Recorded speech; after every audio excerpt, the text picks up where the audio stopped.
Hey everyone, ये जो कुर्ता आप देख रहे हैं जो मैंने इस वक्त कैरी किया हुआ है, ये एक प्लेन फैब्रिक से सिला हुआ कुर्ता है। और इसकी जो स्लीव्स और नेक में एम्ब्रॉयडरी आप देख रहे हैं, यही मैंने करके इसको एक रिच और वाइब्रेंट लुक दिया हुआ है। तो कैसे किया है इसके लिए हम चलिए वीडियो में आगे बढ़ते हैं। तो ये रहा वो प्लेन कुर्ता जिसमें मैंने मैजिक क्रिएट किया है इन एंकर की लच्छियों से।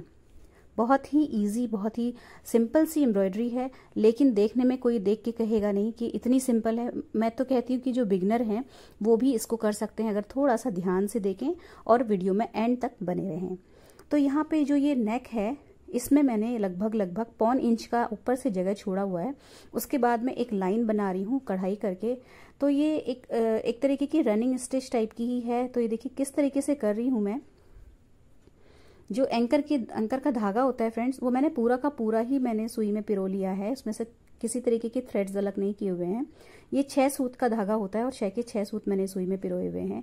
तो सिंपली मैं देखिए कर क्या रही हूँ, मैंने एक जगह से सुई को इंसर्ट किया है कुर्ते में पीछे से, और मैं उसको थोड़ा सा पीछे की ओर लाती हूँ। ये देखिए इस तरीके से। और अंदर को सुई डालने के बाद मैंने जहां पहले सुई निकाली थी उससे थोड़ा आगे बढ़ के सुई मैंने वापस निकाली है। और डिस्टेंस का हमें ध्यान रखना है, जितना बड़ा पहला टांका है उतने ही आगे हमें सुई निकालनी है। फिर से वापस लाना है, उसी छेद में डालना है और उसके आगे फिर से निकालना है। तो हमें टांकों की बराबरी का ध्यान रखना है। सिंपली कहने का मतलब ये है, जितने एक से टांके बनेंगे उतनी ही फिनिशिंग हमारी एम्ब्रॉयडरी में आने वाली है। और ये जो एम्ब्रॉयडरी है यहीं पर ख़त्म नहीं होती। यहाँ पे मैंने प्लेन पिंक और डार्क पिंक, मतलब लाइट पिंक और डार्क पिंक से फ्लावर्स एम्ब्रॉयडरी करे हैं और ग्रीन कलर का धागा पत्तियों के लिए यूज़ किया है।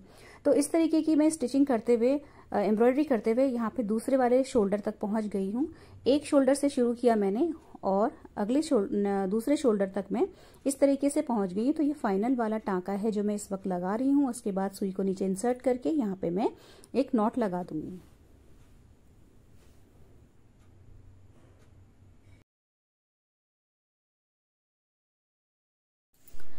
तो ये कुछ इस तरीके की एक प्लेन लाइन बन गई है। अब यहाँ पे हमें जो उसके ऊपर काम करना है, तो मैं यहाँ पे इस डार्क पिंक वाले कलर से कर रही हूँ। ये शेडेड है, मतलब 2 तरीके का इसमें शेड है। आप अपने हिसाब से, अपने मैचिंग, अपने कुर्ते की मैचिंग के हिसाब से धागा चूज कर सकते हैं। मैंने यहाँ पे लाइट पिंक, डार्क पिंक और ग्रीन कलर का यूज किया है सिर्फ। तो मैं अभी इस लाइन को कंप्लीट करने के लिए डार्क पिंक की लच्छी यूज करने वाली हूँ। तो सिंपली मैंने पूरे का पूरा 6 सूत का थ्रेड सुई में इंसर्ट किया है। सूत अलग नहीं किए हैं, मैंने पूरा का पूरा ले लिया है। और अब देखिए मैं क्या कर रही हूँ, जहाँ पे मैंने शुरू में सुई निकाली थी उसी होल से हमें सेम फिर से वापस सुई निकालनी है। और जितने ये टाँके बने हुए हैं इनके अंदर देखिए इस तरीके से धागे को इंसर्ट करना है।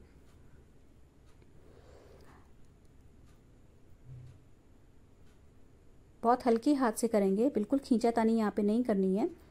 एक में मैंने देखिए इस तरीके से डाला, अब दूसरे में डाल रही हूँ मैं। ये देखिए इस तरीके से। फिर तीसरे में,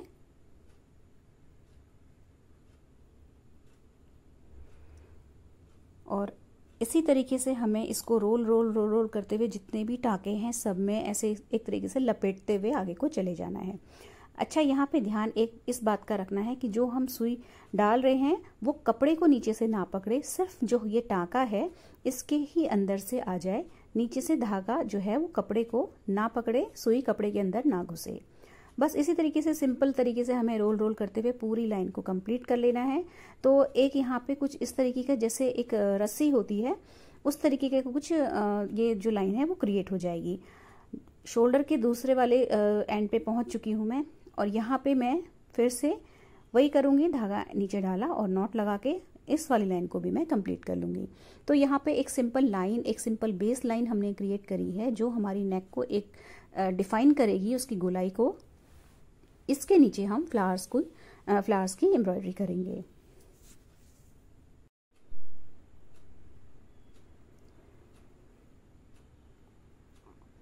तो ये कुछ इस तरीके का इस वक्त हो गया है। सिंपल से एक लाइन क्रिएट हो गई है नेक में। इसके नीचे अब हम अपना डिज़ाइन को ड्रॉ करेंगे।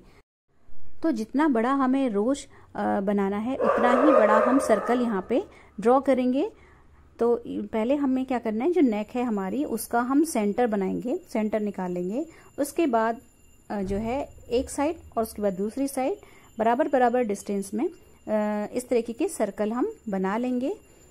बराबर बराबर डिस्टेंस में बनाने को इसलिए कह रही हूँ फ्रेंड्स, क्योंकि 2 रोजेस के बीच में हमें पत्तियां भी कढ़ाई करनी है, तो इस तरीके से हमें बनाना है कि बीच में सफिशिएंट स्पेस बचे।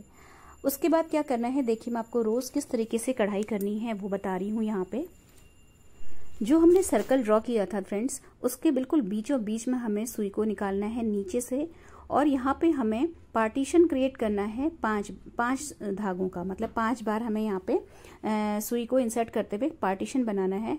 तो देखिए किस तरीके से बनाना है। हम पहले सेंटर से हमने सुई निकाली, उसके बाद हमने जो सर्कल का जहाँ पे ड्रॉ किया हुआ है उस लाइन पे हमने सुई इंसर्ट करी, और वापस से हमने उसी छेद से निकाल लिया जहाँ से हमने पहले सुई को निकाला था, कुछ इस तरीके से। अब इस तरीके से देखिए हम दूसरी जगह से डाल रहे हैं और वापस उसी जगह से निकाल ली हमने सुई। तो इस तरीके से हमें 5 बार करना है बराबर बराबर डिस्टेंस पे। आप चाहें, अगर आपका हाथ सेट नहीं है दोस्तों, तो आप यहाँ पे ड्रॉ मतलब पेंसिल से या जो भी आपका चौक वगैरह जो भी है उससे आप पहले इस तरीके से पार्टीशंस को ड्रॉ कर लीजिए और देन उसके ऊपर कढ़ाई कीजिए। यहाँ पे मेरा हाथ बिल्कुल सेट है तो मैंने यहाँ पे ड्रॉ नहीं किया है। और जो ये मेरा कपड़ा है ये भी कुछ इस तरीके का कलर है इसका कि यहाँ पे वाइट कलर की चौक से अगर मैं करूँ तो बहुत मोटा मोटा हो रहा था, इसलिए मैंने करा नहीं। तो मैं आपको सिंपली यहाँ पे ऐसे ही करके दिखा रही हूँ कि जिस तरीके से मैं धागे को डाल रही हूँ उसी पैटर्न में आप पहले ड्राइंग कर लीजिएगा और उसके बाद उसके ऊपर कढ़ाई कीजिएगा।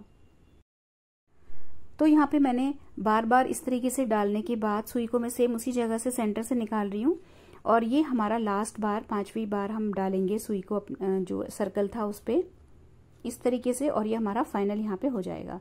फ्रेंड्स इसके बाद में जो है मेरा कैमरा ऑफ हो गया था, इसलिए मैंने इस फूल की कढ़ाई नहीं करी, तो मैं आपको अगले वाले में दिखा रही हूँ। तो ये देखिए यहाँ पे हमारे 5 बार हमने पार्टीशन कर लिया।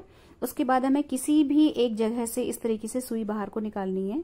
पार्टीशंस के बीच में, किसी भी पार्टीशन के बीच में से आप सुई निकाल सकते हैं, और एक टाँके को छोड़ के अगले टाँके के अंदर से सुई निकालेंगे। फिर से अगला टाँका छोड़ के उसके नेक्स्ट वाले टाँके के अंदर से धागा निकालेंगे, और फिर से यही प्रोसेस करना है, अगला छोड़ के उसके अगले में से हमें धागे को निकालना है। तो यहाँ पे भी हमें वही प्रोसेस करनी है, और यहाँ पे भी ध्यान रखना है कि जो धागा या सुई जो भी हम निकाल रहे हैं वो नीचे का कपड़ा ना पकड़े। अब देखिए जहाँ पे मैं इस वक्त हूँ, यहाँ पे पहली बार जब टाँका निकला वो नीचे से निकला है, लेकिन इस बार जब निकलेगा वो ऊपर से निकलेगा। तो ये ग्रेजुअली हो रहा है। जिस टाँके से पहली बार धागा नीचे की ओर निकला है, ऑटोमेटिकली उसी जगह से धागा अगली बार ऊपर से निकलेगा। तो एक बार नीचे, एक बार ऊपर, एक बार नीचे, एक बार ऊपर, इस तरीके से करते हुए हम पूरे रोज की कढ़ाई कर लेंगे। बहुत ही सिंपल है फ्रेंड्स। इस तरीके से देखिए मैंने नीचे से निकाला, अगला टाँका मैं छोड़ दूंगी, ये देखिए छोड़ा मैंने, और उसके अगले टाँके के नीचे से मैं निकाल रही हूँ। फिर से अगला छोड़ दिया और उसके अगले में से मैं निकाल रही हूँ। बिल्कुल सिर्फ धागे के अंदर से निकालना है, हमें कपड़े को नहीं पकड़ना है नीचे से, ऊपर ही ऊपर ये रोज रहेगा। और इसी तरीके से धीरे धीरे धीरे करते हुए हमें यहाँ पे पूरे के पूरे फूल की कढ़ाई कर लेनी है। एक बात और यहाँ पे ध्यान रखनी है कि जो हम धागा खींच रहे हैं, बहुत ही हल्के हाथ से धागे को खींचेंगे, बिल्कुल भी उसको जोर से नहीं खींचेंगे, नहीं तो ये पूरा का पूरा फूल सिकुड़ जाएगा। बहुत हल्के हाथ से देखिए मैं कर रही हूँ, बिल्कुल भी नहीं इसको स्ट्रेच कर रही। और अगर गलती से भी हो जाता है तो आप उसको उसी वक्त फिक्स कर लीजिए। तो ये देखिए मैं बिल्कुल एंड में पहुंच गई हूँ करते करते।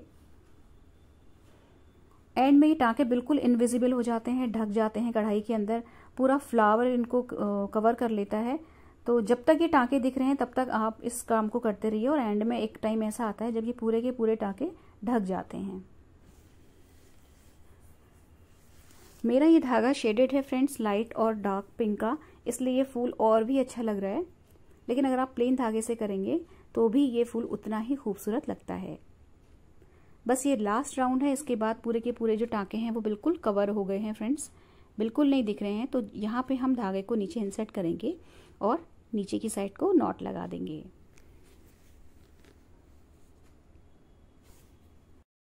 तो यहाँ पे सिंपल सी रोज की कढ़ाई का हमारा देखिए इस तरीके से मैंने आपको सिंपल सी एक विधि बता दी है।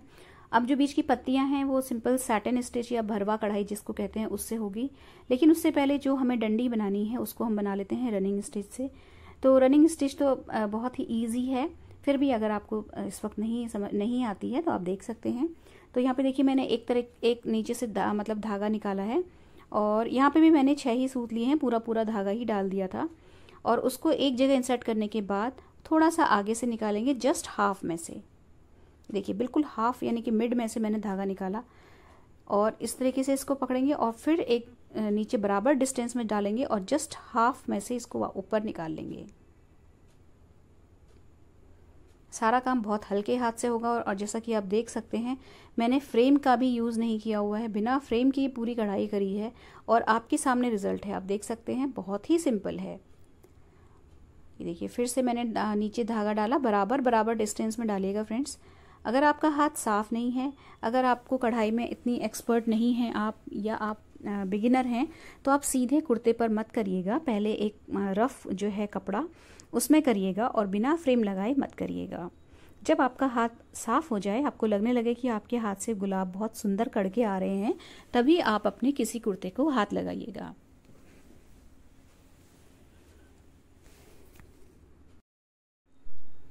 तो यहाँ पे हमारा जो ये डंडी वाला काम है ये भी खत्म हो गया। लास्ट में हमने धागे को नीचे की ओर इंसर्ट किया और हम यहाँ पे नॉट लगा देंगे। इसके बाद हम पत्तियां कढ़ाई करेंगे। पत्तियां सिंपली साटिन स्टिच से होनी है, तो उसमें ऐसा कुछ है नहीं। आप साटिन स्टिच के लिए यूट्यूब में बहुत सारी वीडियोज़ उनको देख सकते हैं। तो यहाँ पे मैंने एक पत्ती कढ़ाई करी हुई है, और इसी तरीके से मैं इसकी दूसरी साइड भी पत्ती की कढ़ाई कर लूँगी।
तो यहाँ पे आपने देखा, मैंने आपको गुलाब और उसकी कढ़ाई अच्छे से बता दी है।